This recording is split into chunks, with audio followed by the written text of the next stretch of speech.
আসসালামু আলাইকুম রহমতুল্লাহি ওয়া বারাকাতুহু। সম্মানিত ভিউয়ার্স, আজকে আমি আপনাদেরকে দেখাতে চলেছি যে মাদ্রাসায় শুক্রবারের দিন ছাত্ররা কিভাবে সময় কাটায়। ঠিক আছে, তো গাইস দেখতে পাচ্ছ পাশেই প্রথমে তোমরা দেখেছিলে যে একটা ছেলে ক্রিকেট খেলছিল, আর এদিকে দেখো ভাই সাব কি অবস্থা ভাই। দেখো সবাই কত সুন্দর হাসি খুশি একসাথে মিলেমিশে তারা তাদের নিজের জামা কাপড় ধুইতেছে আর কি। তো গাইস দেখো এই হচ্ছে মাদ্রাসার লাইফ, কত এনজয় কর।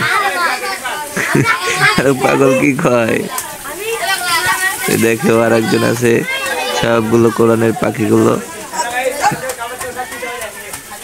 তো গাইস তোমরা যারা যারা মাদ্রাসা ছাত্রছাত্রীদেরকে পছন্দ করো, তাদেরকে মহব্বত করো, অবশ্যই কমেন্ট করে জানাবে। এবং এই ছাত্রগুলোর জন্য অবশ্যই তোমরা সবাই দোয়া করবে, এরা যেন ভবিষ্যতে খুব বড়